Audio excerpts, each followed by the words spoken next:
একদিকে কষ্ট করে ঘন্টার পর ঘন্টা হাঁপাতে হাঁপাতে তেল পাচ্ছে, আরেকদিকে তাদেরকে তেল চুর বানাচ্ছেন। এই চুর কারা? জনগণ কি জানে না? কার বাসঘর, কার গোয়ালঘর থেকে এখন তেলের ড্রাম উদ্ধার হচ্ছে, জনগণ এগুলো জানে না? যেদিন গণভোটের গণরায়কে অস্বীকার করা হয়েছে, সেদিন থেকে এই নতুন ফ্যাসিজমের যাত্রা শুরু হয়েছে। গণতন্ত্রের মূল্যবোধ হচ্ছে মানুষের অধিকাংশের রায়কে সম্মান করা, আর এখানে অধিকাংশের রায়কে করা হলো অপমান। সম্মানিত ভাইয়েরা, এর পাশাপাশি আমরা দেখছি এখন আমরা বিশ্ব পরিস্থিতির শিকার এবং আমাদের নিজের অপকর্মের শিকার। যুদ্ধ পরিস্থিতির কারণে জ্বালানি সংকট দেখা দিয়েছে। এখানে যারা এসেছেন তারাও ভুক্তভোগী, সবাই আমরা ভুক্তভোগী। সামান্য জ্বালানি সংগ্রহের জন্য ঘন্টার পর ঘন্টা এখন লাইনে দাঁড়ায় অপেক্ষা করতে হয়, রাতে দিনে 24 ঘন্টা, বৃষ্টিতে ভিজে রোদে শুকিয়ে। অথচ আশ্চর্যের বিষয়, সংসদের ভিতরে এমনভাবে বিবৃতি জ্বালানি এবং খনিজ সম্পদ মন্ত্রী দিচ্ছেন, মনে হয় যেন তেলের উপরে দেশ ভাসতেছে। আগামী 2 মাসে নাই কোনো সংকট নাই। আরে ভাই, সংকট যদি না থাকে তাইলে কিলোমিটারের পর কিলোমিটার লাইন কেন গাড়ি আর মোটরসাইকেলের? মানুষ কি শখে গিয়ে সেখানে দাঁড়ায়?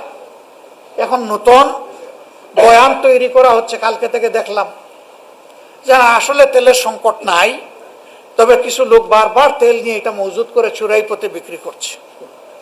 এটাও আপনাদের ব্যর্থতা এবং ভুক্তভোগী জনগণের মরার উপরে খাড়ার ঘা। একদিকে কষ্ট করে ঘন্টার পর ঘন্টা হাঁপাতে হাঁপাতে তেল পাচ্ছে, আরেকদিকে তাদেরকে তেল চুর বানাচ্ছেন। এই চুর কারা? জনগণ কি জানে না?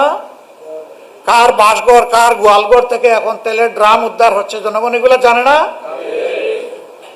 উদুর পিণ্ডি বুদুর গাড়ে আবার মানুষকে অপমান। এইটার কারণে জ্বালানি সংকট নাই, অথচ লোডশেডিং এখন মিনিমাম 6 ঘন্টা, ম্যাক্সিমাম 10 ঘন্টা। এটা হলো ঘোষিত, আর অঘোষিত কতটা সেটা বলা যাবে না। তো আমাদের যদি জ্বালানি সংকট নাই, যদি আমাদের বিদ্যুতের সংকট নাই, তাহলে লোডশেডিং কেন? এগুলা সব হলো পরস্পর বিরোধী মিথ্যাচার। জাতির সাথে ধোঁকা। আমাদের বৃহৎ শিল্প কারখানা, মাঝারি শিল্প কারখানা যেগুলো আছে, সেগুলো ফার্নেস অয়েলের অভাবে এখন সেগুলো বিপদে ঝুঁকিতে পড়ে গেছে। সবগুলো নিয়ে জাতির সাথে একটা লুকোচুরি চলতেছে। ডেমোক্রেটিক যত প্রতিষ্ঠান ছিল সব ধ্বংসের পায়তারা শুরু হয়ে গেছে। প্রশাসক বসানো হচ্ছে। খেলার ময়দান, ক্রিকেট বোর্ড, সেই জায়গায়ও লোভ সামলাইতে পারলেন না। সেখানে কেউ বাপের তালিকায়, আর কেউ স্বামীর তালিকায়। কেউ অপেক্ষমান তালিকায় ছিলেন, তিনি বাইয়ের তালিকায়। এইরকম করে ক্রিকেট বোর্ডটাকে পর্যন্ত দলীয়করণ করে ফেলা হলো। বাকি থাকলো কি? সবই তো শেষ করে দিচ্ছেন। সিভিল প্রশাসনে যে লোকগুলো আসলেই দক্ষ, সৎ, তাদেরকে এখন নিয়ে ডাম্পিং প্লেসে ওএসডি করা হচ্ছে, অথবা কোনো খারাপ জায়গায় পাঠিয়ে দেওয়া হচ্ছে। তাদের মেধা থেকে জনগণ বঞ্চিত হচ্ছে, আর সেই লোকগুলোর উপর জুলুম করা হচ্ছে। পুলিশে একই অবস্থা। সকল দিকে এখন একটা মহানৈরাজ্য চলতেছে। বিশ্ববিদ্যালয়ের বিসি চোখের পলকের সাথে শেষ। দুদক একদিনে পদত্যাগ করেছে। মানবাধিকার কমিশন পদত্যাগ করে তারা একটা খোলা চিঠি দিয়েছে। বিচারকদের উপর হস্তক্ষেপ করে তাদের উপরে এখন শোকজ করা হচ্ছে 28 জন বিচারক। অথচ বলা হচ্ছে, তারাই বলেন যে বিচারকরা স্বাধীন, তো স্বাধীনদের উপরে আপনারা আবার ছড়ি ঘুরান কেমনি? এই অল্প সময়ের ভিতরে তারা এই কাজগুলা করে ফেলেছে। একদিকে তারা কৃষক কার্ড, তারপরে আপনার ফ্যামিলি কার্ড বিতরণ করছেন, এখন হেলথ কার্ডও দিবেন। ভালো, সেটা দেন। সেটা যদি রাষ্ট্রের পর্যাপ্ত রেভিনিউ থাকে, দিবেন না কেন? জনকল্যাণে ব্যয় করেন, কারোর তো নিজের না।